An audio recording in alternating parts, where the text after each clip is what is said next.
All right, guys, let's talk about batteries today. All right.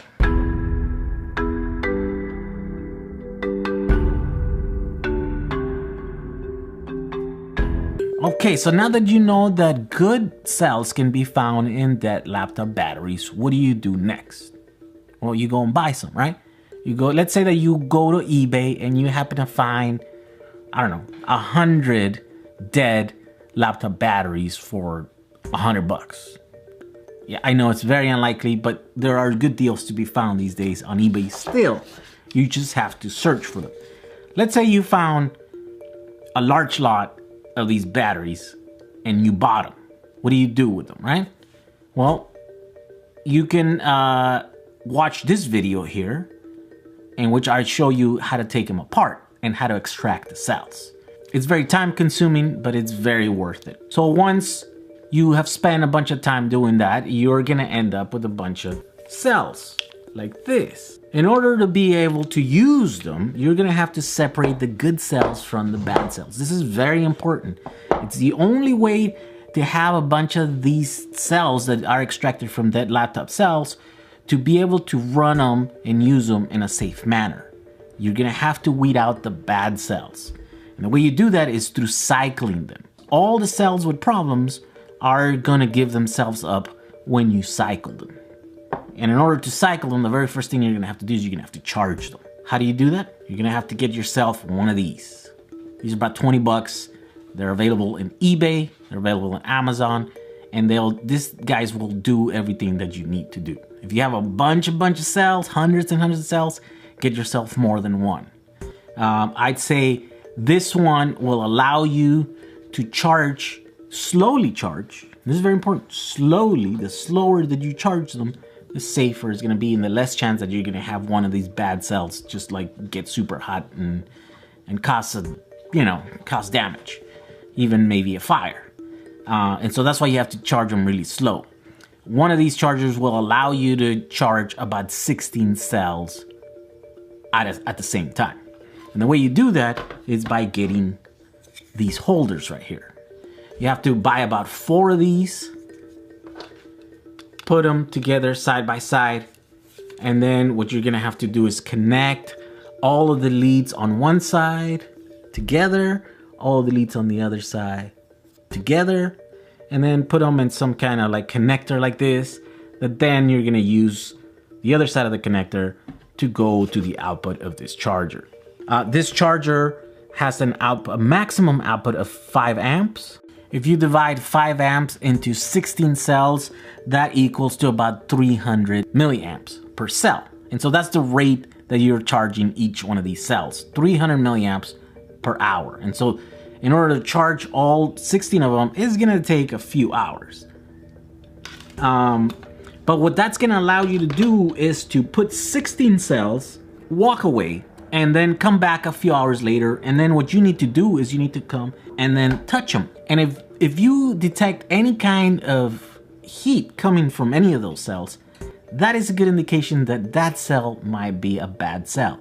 At 300 milliamps per hour, none of these cells should be getting hot. If they do, it's because that cell has a problem, has a short, or some other kind of problem that it's going to be a big deal once you put it in a big battery, like a Powerwall, like a DIY Powerwall. And so what you have to do is once you detect any of those cells that are getting hot, you have to chuck them, take them out, throw them in the trash. Those cells are going to be a problem. Once you have a good group of 16 cells that is charging with no heat, then you let them run all the way till they reach 4.2 volts.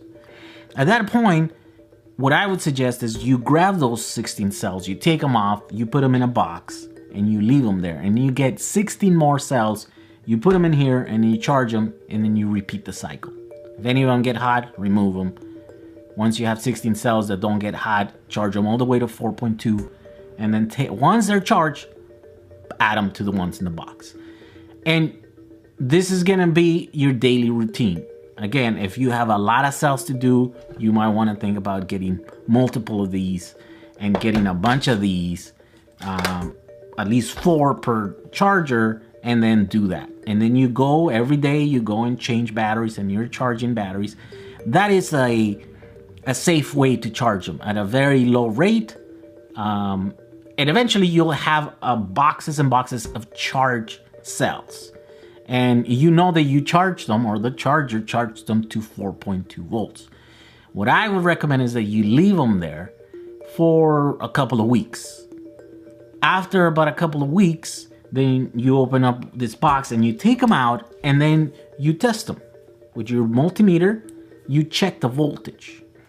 If they have lost a lot of voltage, let's say that they're down to like 4 volts, that is a good indication that maybe that cell is not good, because by itself it shouldn't lose 0.2 of a volt. They should all be around 4.15 to 4.2.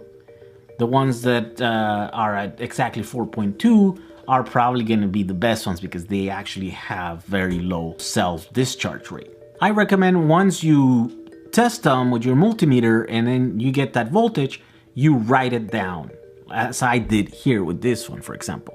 I wrote 3.98 volts, and then I wrote the date. And then what you're gonna have to do, once all your batteries are charged, now you're gonna have to discharge them. And what I recommend is you discharge it at a rate of 1 amp. Depending on your cells and what the original capacity were, that is gonna be the equivalent of half a C to a 1 C. And so that's a good rate to test a battery. And it just happens to be the maximum that you can discharge using this. Unfortunately, when you're discharging the cells, you're only going to be able to do one at a time.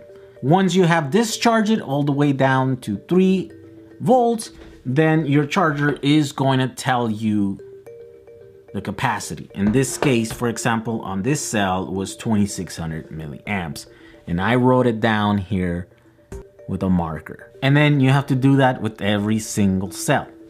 Once you have all the cells and they're all tested and you have marked them all, then you're gonna be able to decide where your threshold is. For me, for a car, my threshold was at 2 amp hours, 2000 milliamps or more, then they were gonna go in my bus. 2000 milliamps or less, they were not gonna go into my bus. They were gonna go in a shelf, and then I was gonna decide later what I would do. For a power wall, I'd say you don't have to go as high as me. You don't have to go at 2000 milliamps. I would say maybe 1500 milliamps are still acceptable, because hopefully you're gonna design a big enough battery for the load that you're gonna wanna put it on, that 1500 milliamps is gonna be safe enough. Of course, we'll talk about that more later in detail as these videos progress, but basically that is how you test each cell. I don't recommend you buying a bunch of these batteries and just taking the cells and putting them together, building a huge battery that's supposed to run your house or whatever, or portion of your house, without testing these cells. All right, hopefully this helps you understand the procedure you have to do to be able to separate the good cells from the bad cells. Remember, I don't recommend you just throwing a bunch of these cells without testing them together, because that is a dangerous thing to do. I recommend you doing this, testing each cell, picking only the good ones, the ones that pass the test, and then putting those up on your wall. That is how you are going to build something that is safe without using a very aggressive BMS.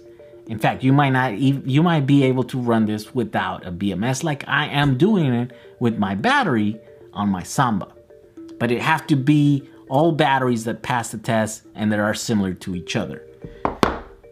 Have fun and stay tuned for the next video in which I'm going to be explaining some more of these procedures that I had to go through to be able to extract good cells from dead laptop batteries. All right, guys, thank you for watching. See you tomorrow. Thank you for watching. Don't forget to leave some comments below. Don't forget to subscribe to our channel. Also, think about becoming our patron by following the Patreon link. And don't forget to follow me on social media. All right, guys, see you guys tomorrow.